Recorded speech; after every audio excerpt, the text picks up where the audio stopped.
Bonsoir et bienvenue sur boursicoté.com pour cette nouvelle analyse technique Forex et matières premières. Nous pouvons constater aujourd'hui, suite à un rebond technique, bien que la paire de devises euro-dollar continue ici à s'enfoncer avec de nouveaux points bas significatifs puisqu'on est encore repassé ici sous les 1,04, inscrivant un nouveau point bas significatif dans une configuration ici où on passe ici dans des zones de survente avant une amorce ici de petits rebonds. Alors la dynamique tente quand même à faiblir, on a moins d'amplitude ici sur les ruptures baissières. Toutefois, les cours évoluent bien sous les moyennes mobiles 20 exponentielles. Attention toutefois, cette configuration ici où la moyenne mobile exponentielle passe au-dessus de cette moyenne mobile arithmétique alors que l'on inscrit de nouveau plus bas à l'extérieur de la bande de Bollinger, cette configuration donne souvent lieu à des phases de retournement.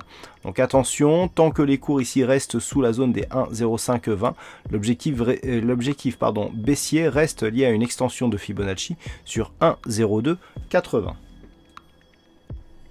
Sur le dollar yen, nous sommes toujours ici dans une dynamique haussière, depuis donc le test ici de cette zone des 116,46, les cours sont remontés ici, commencent à réimpulser une nouvelle dynamique. Alors attention toutefois, la dynamique ne sera totalement validée que lorsque nous aurons un dépassement ici de ce dernier point haut significatif qui se situe à 118,70. Donc pour l'instant, on est en deçà de ce niveau et les cours, on dirait qu'ils décrivent ici une phase de stabilisation horizontale au-dessus de ce support des 116,46. Donc pour l'instant, c'est une phase de stabilisation sans aucun effet sur le fond de la dynamique qui reste bien entendu haussier. Par contre, en cas de rupture ici de cette zone des 116,46, on pourra avoir le début d'un petit signal de consolidation. Donc pour l'instant, on n'en est pas là. Le biais reste haussier et on attend ici, je rappelle, un objectif qui se situe à 121,36 en cas de poursuite ici de cette dynamique haussière et tant que le cours ici des 116,46 n'est pas cassé à la baisse.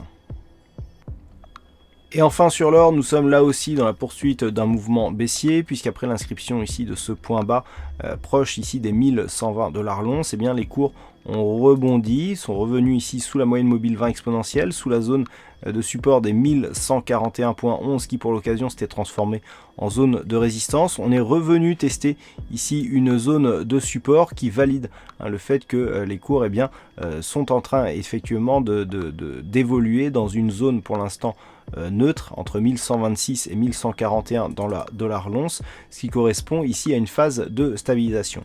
Donc la tendance, le fond de tendance reste baissier tant que les cours évoluent bien ici sous cette moyenne mobile 50 arithmétique ici symbolisée en bleu. En cas de rupture ici de cette zone de point bas intermédiaire, l'or pourrait continuer son mouvement baissier en direction de la prochaine zone de support qui se situe à 1080 $ l'once. Voilà ce que l'on peut dire donc sur cette analyse technique Forex et matières premières. Passez une bonne soirée, bonne chance dans vos prochains trades.